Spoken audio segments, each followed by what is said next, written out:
So TB అనేది అందరిలో ఉంటుంది, నాలో ఉంటుంది, మీలో ఉంటుంది, వేరే వాళ్ళలో ఉంటుంది, మీ చుట్టాల్లో అందరిలో ఉంటుంది. కాకపోతే ఏంటంటే ఆ టీబీ క్రిములు అనేవి నిద్రపోతూ ఉంటాయి, డార్మెంట్ స్టేజ్లో ఉంటాయి. సో ఎప్పుడైతే మన ఇమ్యూన్ సిస్టమ్ వీక్ అయిపోతుందో, లేకపోతే మన ఇమ్యూన్ సిస్టమ్ కాంప్రమైజ్ అయిపోతుందో, మన ఇమ్యూన్ సిస్టమ్ కాంప్రమైజ్ అయిపోయినప్పుడు ఆ టీబీ క్రిములు యాక్టివ్ స్టేజ్కి వస్తాయి, ఇన్యాక్టివ్ స్టేజ్ నుంచి యాక్టివ్ స్టేజ్లోకి వస్తాయి. సో అలా మనం టీబీ వచ్చిందని నార్మల్గా చెప్తుంటాం. అయితే టీబీలో రకాలు ఏంటి? సో మెయిన్గా టీబీలో రకాలు 3 రకాలు టీబీలు చూస్తుంటాం. మెయిన్గా మొదటిది పల్మనరీ టీబీ అని అంటాం. అంటే ఊపిరితిత్తుల్లో వచ్చే టీబీని పల్మనరీ టీబీ అని అంటాం. ఈ టీబీ వచ్చినప్పుడు ఏంటంటే ఒకరి నుంచి ఒకరికి సంక్రమించే అవకాశాలు, స్ప్రెడ్ అయ్యే ఛాన్సెస్ ఉంటాయి. రెండోది ఏంటంటే ఇలా వచ్చినప్పుడు టీబీకి సంబంధించిన ఏటీటీ అనే మందులు వాడుకుంటే సరిపోతుంది. అది ఒక 6 నెలలు వాడితే సరిపోతుంది. నెక్స్ట్ ఇంకొకటి ఏంటి అని అంటే ఎక్స్ట్రా పల్మనరీ టీబీ అని అంటాం. ఎక్స్ట్రా పల్మనరీ టీబీ అని అంటే ఊపిరితిత్తులు కాకుండా నడినెత్తి నుంచి అరికాల వరకు ఎక్కడ ఈ టీబీ పరంగా ఇన్ఫెక్షన్ వచ్చినా దాన్ని ఎక్స్ట్రా పల్మనరీ టీబీ అని అంటాం. అయితే ఇక్కడ ఏంటి అని అంటే బ్రెయిన్లో టీబీ వచ్చిన టీబీగానే భావిస్తాం. కొన్ని మెయిన్గా ఎక్స్ట్రా పల్మనరీ టీబీలో మనం తరచూ చూసేది స్పాట్స్ పైన అని అంటాం. అంటే ఏంటి అని అంటే వెన్నపూసకి టీబీ వస్తే దాన్ని పాట్స్ పైన అని అంటాం. లింఫ్ నోడ్కి టీబీ వస్తే దాన్ని లింఫ్ నోడ్ టీబీ అని అంటాం. అంటే కోశ గ్రంథులు. మెయిన్గా హౌస్ వైఫ్స్ ఎక్కువగా ఫీమేల్స్లో హౌస్ వైఫ్లో ఇక్కడ మెడ దగ్గర వాపు రావడం కానీ వాపు వచ్చి దాన్ని ముఖ పరీక్ష తీస్తే అప్పుడు టీబీగా బయటపడడం కానీ జరుగుతుంటుంది. దాన్ని లింఫ్ నోడ్ టీబీ అని అంటాం. ఇంకొకటి ఏంటి అని అంటే ఇలా అబ్డామినల్ టీబీ కూడా మనం తరచూ చూస్తుంటాం. కాబట్టి దీన్ని మనంతా ఎక్స్ట్రా పల్మనరీ టీబీగా పరిగణించుకోవాలి. ఇలా వచ్చినప్పుడు ఏంటంటే సగటున ఒకరి నుంచి ఒకరికి స్ప్రెడ్ అయ్యే అవకాశాలు చాలా తక్కువగా ఉంటాయి. నెక్స్ట్ ఏంటి అని అంటే ఇలా ఉన్నప్పుడు ఒక 6 నుంచి 18 నెలల వరకు మందులు వాడాల్సిన అవసరం ఖచ్చితంగా అవసరం పడుతుంది. ఇంకొకటి 3వ రకం టీబీ ఏంటి అంటే లేటెంట్ టీబీ అని అంటాం. ఈ లేటెంట్ టీబీ అనేది ఏంటి అంటే ఎప్పుడైతే మన రోగనిరోధక శక్తి తగ్గిపోతుందో, తగ్గిపోయినప్పుడు ఈ రకమైన టీబీ వచ్చే అవకాశాలు ఎక్కువగా ఉంటాయి. సో మెయిన్ ఏంటంటే ఈ టీబీ వచ్చిందని మనం ఎలా గుర్తించాలి? ఎవరికైనా టీబీ వచ్చింది అన్నప్పుడు మెయిన్గా వాళ్ళకి అన్ఎక్స్ప్లెయిన్డ్ వెయిట్ లాస్, బరువు తగ్గిపోతుంటారు, ఆకలి తగ్గిపోతుంటుంది, అన్ఎక్స్ప్లెయిన్డ్ లాస్ ఆఫ్ హ్యాపిటైట్ అని ఉంటుంది. నెక్స్ట్ ఇంకోటి ఏంటి అంటే వాళ్ళు దీర్ఘకాలికంగా దగ్గుతుంటారు. అంటే దగ్గు అనేది ఒక 2-3 వారాల నుంచి వాళ్ళని వెంటాడుతూ ఉంటుంది. కొంతమందికి జ్వరం వస్తుంటుంది. జ్వరం వచ్చినప్పుడు కొంతమందికి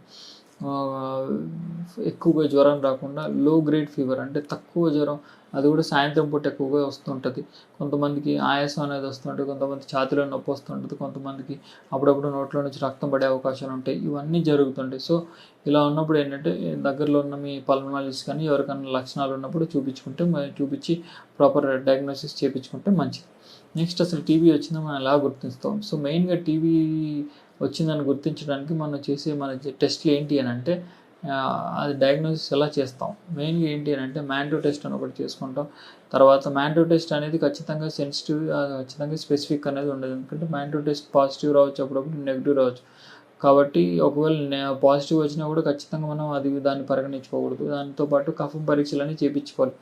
ఎందుకంటే మ్యాంటో టెస్ట్ నార్మల్గా వేరే ఏ ఇన్ఫెక్షన్ ఉన్నా కూడా మ్యాంటో టెస్ట్ పాజిటివ్ వచ్చే అవకాశాలు ఎక్కువగా ఉంటాయి, టీబీ ఇన్ఫెక్షనే కాకుండా. కాబట్టి మ్యాంటో టెస్ట్తో పాటు వేరే ఇతర టెస్టులు కూడా చేయించుకోవాలి. దాంతో కఫం పరీక్షలు చేయించుకోవాలి. అంటే స్ఫూటంలో మనం ఏఎఫ్బి కానీ, గ్రామ్ స్టెయిన్ కానీ, ఫంగల్ స్మియర్, జీన్ ఎక్స్పర్ట్ ఇలాంటి టెస్టులు చేయించుకొని మనం నిర్ధారణ చేసుకుంటాం. అప్పటికి మనకు నిర్ధారణ అవ్వకపోతే అప్పటికి రేడియోలాజికల్ ఇమేజింగ్, అంటే ఛాతీ ఎక్స్రే కానీ లేకపోతే సిటీ స్కాన్ కానీ చేయించుకుని అందులో ఏమన్నా యాక్టివ్ ఇన్ఫెక్షన్లా ఉంటే కనుక అప్పుడు దాన్ని బట్టి బ్రాంకోస్కోపీ అనే పరీక్ష చేస్తాం. అంటే ఏంటి బ్రాంకోస్కోపీ అంటే ఏంటి అని అంటే ఒక చిన్న కెమెరాని ఊపిరితిత్తుల్లోకి పంపించి దాని నుంచి లోపల ఎక్కడెక్కడైతే ఇబ్బందులు ఇన్ఫెక్షన్లా ఉందో దాన్ని అంతా క్లీన్ చేసి బయటికి అది టెస్ట్కి పంపించుకోవాలి. అలా మనం టీబీ ఉందని నిర్ధారణ చేసుకుంటాం. అది కాకుండా ఏంటి అని అంటే కొన్ని బ్లడ్ టెస్ట్ ఉంటాయి, దాన్ని ఇగ్రా అని అంటాం. అలాంటి టెస్టులు క్వాంటిఫరెంట్ టీబీ గోల్డ్ టెస్ట్ అని ఇలాంటి టెస్టులు ఉంటాయి. ఆ టెస్ట్ చేయించడం వలన దానిలో కూడా మనకు కొంతమేరకు తెలుస్తుంది. సో వీటన్నిటి కలయిక మూలాన్ని మనం టీబీని మనం గుర్తించే అవకాశాలు ఎక్కువగా ఉంటాయి. సో టీబీ వచ్చినప్పుడు మనం ఏం చేయాలి? టీబీ నిర్ధారణ అయిన తర్వాత మనం ఏం చేయాలి? టీబీ నిర్ధారణ అయినప్పుడు ఏటీటీ అనే ఒక డ్రగ్స్ ఉంటాయి. అంటే ఏటీటీ అనే మందులు ఉంటాయి, యాంటీ ట్యూబర్కులర్ థెరపీ అని ఉంటుంది. ఇది 6 నెలల గవర్నమెంట్ మందులు. అంటే ఫస్ట్ 2 నెలలు ఇంటెన్సివ్ ఫేజ్ అని అంటాం, దాని తర్వాత 4 నెలలు కంటిన్యూషన్ ఫేజ్ అని అంటాం. సో రెగ్యులర్గా ఈ మందులు బరువును బట్టి, వెయిట్ బ్యాండ్స్ని బట్టి మనం రెగ్యులర్గా రోజు ఇన్ని మందులు వేసుకుంటే ఆటోమేటిక్గా దీని నుంచి బయటపడే అవకాశాలు ఎక్కువగా ఉంటాయి. సో టీబీ రాకుండా మనం తీసుకోవాల్సిన జాగ్రత్తలు, టీబీ రాకుండా మనం తీసుకోవాల్సిన జాగ్రత్తలు ఏంటి అని అంటే ముందు పుష్టిగా తినాలి, తర్వాత టైంకి తినాలి. తర్వాత హై ప్రోటీన్ డైట్, పౌష్టిక ఆహారం తినాలి. తర్వాత లీఫీ వెజిటబుల్స్ తినాలి. తర్వాత విటమిన్ డి సప్లిమెంటేషన్ రెగ్యులర్గా తీసుకుంటూ ఉండాలి. దాంతోపాటు మనం వేరే రకంగా కూడా చాలా జాగ్రత్తలు తీసుకుంటూ ఉండాలి. నెక్స్ట్ ఏంటంటే ఇంకొకటి, టీబీలో 2 రకాల టీబీలు ఉంటాయి. ఒకటి డ్రగ్ సెన్సిటివ్ టీబీ అని అంటాం, డ్రగ్ రెసిస్టెంట్ టీబీ అని అంటాం. సో డ్రగ్ సెన్సిటివ్ టీబీ అనేది నార్మల్గా అందరికి వచ్చే టీబీయే. కాబట్టి వాళ్ళ దగ్గరికి మీరు వెళ్ళినప్పుడు కానీ, లేకపోతే కొంతమందికి చాలామందికి డౌట్ ఉంటుంది, టీబీ పేషెంట్ దగ్గరికి వెళ్ళాను సార్ నేను, ఇలా మాకు ఇన్ఫెక్షన్ వచ్చే అవకాశాలు ఎక్కువ ఉన్నాయి అని భయం వేస్తుంది అని అనుకుంటారు. కానీ అలా అసలు కానే కాదు. ఏంటి అని అంటే మెయిన్గా 2 రకాల టీబీలు ఉంటాయని చెప్పాను కదా. ఒక డ్రగ్ సెన్సిటివ్ టీబీ, ఇంకోటి డ్రగ్ రెసిస్టెంట్ టీబీ. ఎప్పుడైతే డ్రగ్ సెన్సిటివ్ టీబీ అంటే నార్మల్ రకమైన టీబీ. నార్మల్ రకమైన టీబీలో మనకి ఇన్ఫెక్షన్ అనేది ఒకవేళ వేరే వాళ్ళ దగ్గర నుంచి సంక్రమించినా కూడా మన ఇమ్యూన్ సిస్టమ్ దాన్ని అనగదొక్కేసి మనల్ని కాపాడుతుంది. నెక్స్ట్ ఏంటంటే drug resistant TB. Drug resistant TB అంటే కొంతమందికి టీబీ నిర్ధారణ అవుతుంది. నిర్ధారణ అయిన తర్వాత వాళ్ళు ఒక క్రమేణా మందులు రెగ్యులర్గా వాడకుండా, సక్రమంగా వాడకుండా కొన్ని నెలలు వాడి, కొన్ని వారాలు వాడి తగ్గిపోయిందని ఆపేస్తుంటారు. అలా ఉన్నప్పుడు ఏంటంటే క్రమేణా మళ్ళీ ఆ ఇన్ఫెక్షన్ అనేది ముదిరిపోతుంది. ముదిరిపోయినప్పుడు మళ్ళీ అక్కడి నుంచి ముదిరిపోయినప్పుడు నార్మల్ మందులు వాళ్ళకి పనిచేయవు. సెకండ్ లైన్ ఆఫ్ డ్రగ్స్ అని అంటాం. హయ్యర్ డ్రగ్స్ పెడితేనే కానీ, వాళ్ళకి ఇంజెక్షన్లు ఇస్తేనే కానీ అప్పుడు వాళ్ళకి తగ్గే అవకాశాలు కనిపించవు. సో అలాంటి పేషెంట్స్కి ఎప్పుడైతే మనం ఎక్స్పోజ్ అవుతామో అప్పుడు ఖచ్చితంగా టీబీ వచ్చే అవకాశాలు ఎక్కువగా ఉంటాయి. కాబట్టి మామూలుగా ఎవరికైనా టీబీ దగ్గరికి వెళ్ళినా, టీబీ పేషెంట్ దగ్గరికి వెళ్ళినా కూడా మీకు టీబీ వచ్చే అవకాశాలు ఏమి ఉండవు. మన ఇంట్లో ఎవరికైనా టీబీ వచ్చినా టీబీ వచ్చే అవకాశాలు ఏమి ఉండవు. కానీ జాగ్రత్త పడుతూ ఉండాలి.